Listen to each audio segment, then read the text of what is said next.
మన దేశంలో పెళ్లి అంటే ఎలాంటి హంగామా ఉంటుందో ప్రత్యేకంగా చెప్పాల్సిన పని లేదు. ఒక్కో ప్రాంతాన్ని బట్టి ఒక్కోలా గ్రాండ్గా చేస్తారు పెళ్లి వేడుక.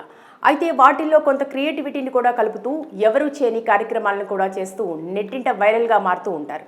తాజాగా మరలా అలాంటి ఒక పెళ్లికి సంబంధించిన ఆసక్తికరమైన అంశం ఇప్పుడు చక్కర్లు కొడుతోంది.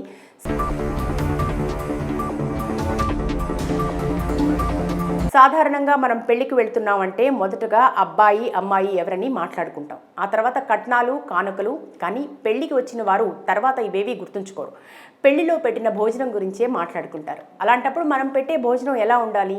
మనం పెట్టిన భోజనం బాలేదని వేస్ట్ చేయకుండా దాన్ని తిన్న అందరూ ఆహా అన్నారు కదా. ఇక్కడ ఒక వ్యక్తి చేసిన ఆ ఆలోచన కూడా అలానే ఉంది. తన కొడుకు రిసెప్షన్కి వచ్చేవారు అక్కడ ఏం పెడతారో తెలియక ఫుడ్ను వేస్ట్ చేయకూడదని రిసెప్షన్లో పెట్టబోయే భోజనాల గురించి ముందుగానే ఇన్విటేషన్ కార్డులో ప్రింట్ చేయించాడు. దీంతో పెళ్లికి వచ్చిన వారు ఫుడ్ వేస్ట్ చేయకుండా తినేలా చూసుకున్నాడు. ఏరా పప్పన్నం ఎప్పుడు పెడతావు? ఈ పలకరింపు గ్రామాల్లో తరచుగా వినిపిస్తుంది. ఇక సిటీల్లో అయితే మీ వాడికి పెళ్లి ఎప్పుడు చేస్తున్నారు, పెళ్లి ఎప్పుడు చేసుకుంటావు అనే చర్చలు జరుగుతూ ఉంటాయి. ఇక్కడ పెళ్లి అనేది కామన్ అనిపించినా పెళ్లిళ్ల సమయంలో పెట్టే పప్పన్నంకి మన పెద్దలు విశేష ప్రాధాన్యత ఇచ్చారు. కానీ ఇప్పటి వివాహ వేడుకల్లో అతిథికి ఏది నచ్చుతుందో ఏది నచ్చుతో తెలియకపోయినా కామన్గా వెజ్ బిర్యానీ, అందులోనూ పలు రకాల కూరలు, వేపుళ్ళు, స్వీట్స్, హాట్స్ ఇలా విస్తరి నిండా ఎన్ని వెరైటీలు వడ్డించామని చూస్తున్నారే కానీ అతిథి ఎంత తృప్తిగా తిని వెళ్లారనే దాని గురించి మాత్రం ఎవరూ ఆలోచించట్లేదు. కానీ దీని గురించి ఇక్కడ వ్యక్తి ఆలోచించాడు. పెళ్లికి వచ్చే వారికి ఓ వెరైటీ ఇన్విటేషన్ పంపించాడు.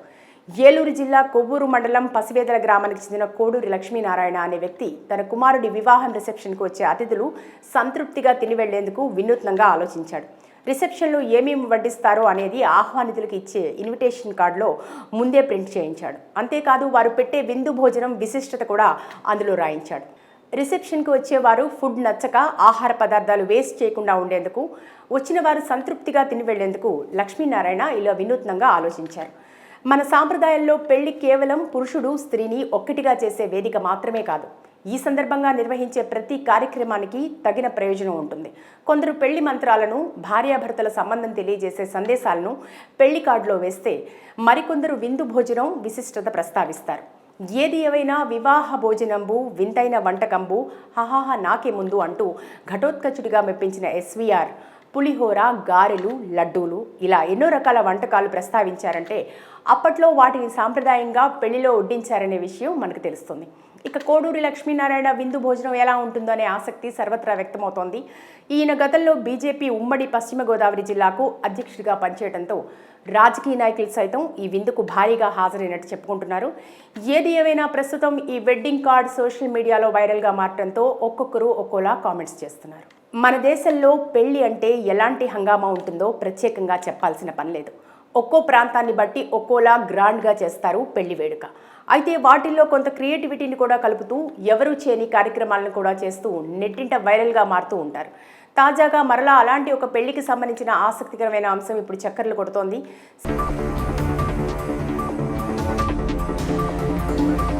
సాధారణంగా మనం పెళ్లికి వెళ్తున్నామంటే మొదటగా అబ్బాయి అమ్మాయి ఎవరని మాట్లాడుకుంటాం. ఆ తర్వాత కట్నాలు కానుకలు. కానీ పెళ్లికి వచ్చిన వారు తర్వాత ఇవేవి గుర్తుంచుకోరు. పెళ్లిలో పెట్టిన భోజనం గురించే మాట్లాడుకుంటారు. అలాంటప్పుడు మనం పెట్టే భోజనం ఎలా ఉండాలి? మనం పెట్టిన భోజనం బాలేదని వేస్ట్ చేయకుండా దాన్ని తిన్న అందరూ ఆహా అన్నారు కదా. ఇక్కడ ఒక వ్యక్తి చేసిన ఆ ఆలోచన కూడా అలానే ఉంది. తన కొడుకు రిసెప్షన్కి వచ్చేవారు అక్కడ ఏం పెడతారో తెలియక ఫుడ్ను వేస్ట్ చేయకూడదని రిసెప్షన్లో పెట్టబోయే భోజనాల గురించి ముందుగానే ఇన్విటేషన్ కార్డులో ప్రింట్ చేయించాడు. దీంతో పెళ్లికి వచ్చిన వారు ఫుడ్ వేస్ట్ చేయకుండా తినేలా చూసుకున్నాడు. ఏరా పప్పన్నం ఎప్పుడు పెడతావు? ఈ పలకరింపు గ్రామాల్లో తరచుగా వినిపిస్తుంది. ఇక సిటీల్లో అయితే మీ వాడికి పెళ్లి ఎప్పుడు చేస్తున్నారు, పెళ్లి ఎప్పుడు చేసుకుంటావు అనే చర్చలు జరుగుతూ ఉంటాయి. ఇక్కడ పెళ్లి అనేది కామన్ అనిపించినా పెళ్లిళ్ల సమయంలో పెట్టే పప్పన్నంకి మన పెద్దలు విశేష ప్రాధాన్యత ఇచ్చారు. కానీ ఇప్పటి వివాహ వేడుకల్లో అతిథికి ఏది నచ్చుతుందో ఏది నచ్చుతో తెలియకపోయినా కామన్గా వెజ్ బిర్యానీ, అందులోనూ పలు రకాల కూరలు, వేపుళ్ళు, స్వీట్స్, హాట్స్ ఇలా విస్తరి నిండా ఎన్ని వెరైటీలు వడ్డించామని చూస్తున్నారే కానీ అతిథి ఎంత తృప్తిగా తిని వెళ్లారనే దాని గురించి మాత్రం ఎవరూ ఆలోచించట్లేదు. కానీ దీని గురించి ఇక్కడ వ్యక్తి ఆలోచించాడు. పెళ్లికి వచ్చే వారికి ఓ వెరైటీ ఇన్విటేషన్ పంపించాడు. ఏలూరు జిల్లా కొవ్వూరు మండలం పసివేదల గ్రామానికి చెందిన కోడూరి లక్ష్మీనారాయణ అనే వ్యక్తి తన కుమారుడి వివాహం రిసెప్షన్కు వచ్చే అతిథులు సంతృప్తిగా తిని వెళ్లేందుకు వినూత్నంగా ఆలోచించాడు. రిసెప్షన్లో ఏమేమి వడ్డిస్తారో అనేది ఆహ్వానితులకు ఇచ్చే ఇన్విటేషన్ కార్డులో ముందే ప్రింట్ చేయించాడు. అంతేకాదు వారు పెట్టే విందు భోజనం విశిష్టత కూడా అందులో రాయించాడు. రిసెప్షన్కి వచ్చేవారు ఫుడ్ నచ్చక ఆహార పదార్థాలు వేస్ట్ చేయకుండా ఉండేందుకు, వచ్చిన వారు సంతృప్తిగా తిని వెళ్లేందుకు లక్ష్మీనారాయణ ఇలా వినూత్నంగా ఆలోచించారు. మన సాంప్రదాయంలో పెళ్లి కేవలం పురుషుడు స్త్రీని ఒక్కటిగా చేసే వేదిక మాత్రమే కాదు. ఈ సందర్భంగా నిర్వహించే ప్రతి కార్యక్రమానికి తగిన ప్రయోజనం ఉంటుంది. కొందరు పెళ్లి మంత్రాలను, భార్యాభర్తల సంబంధం తెలియజేసే సందేశాలను పెళ్లి కార్డులో వేస్తే మరికొందరు విందు భోజనం విశిష్టత ప్రస్తావిస్తారు. ఏది ఏవైనా వివాహ భోజనంబు వింతైన వంటకంబు హహాహ నాకే ముందు అంటూ ఘటోత్కచుడిగా మెప్పించిన ఎస్వీఆర్ పులిహోర, గారెలు, లడ్డూలు ఇలా ఎన్నో రకాల వంటకాలు ప్రస్తావించారంటే అప్పట్లో వాటిని సాంప్రదాయంగా పెళ్లిలో వడ్డించారనే విషయం మనకు తెలుస్తుంది. ఇక కోడూరి లక్ష్మీనారాయణ విందు భోజనం ఎలా ఉంటుందో అనే ఆసక్తి సర్వత్రా వ్యక్తమవుతోంది. ఈయన గతంలో బీజేపీ ఉమ్మడి పశ్చిమ గోదావరి జిల్లాకు అధ్యక్షుడిగా పనిచేయడంతో రాజకీయ నాయకులు సైతం ఈ విందుకు భారీగా హాజరైనట్టు చెప్పుకుంటున్నారు. ఏది ఏమైనా ప్రస్తుతం ఈ వెడ్డింగ్ కార్డ్ సోషల్ మీడియాలో వైరల్గా మారడంతో ఒక్కొక్కరు ఒక్కోలా కామెంట్స్ చేస్తున్నారు.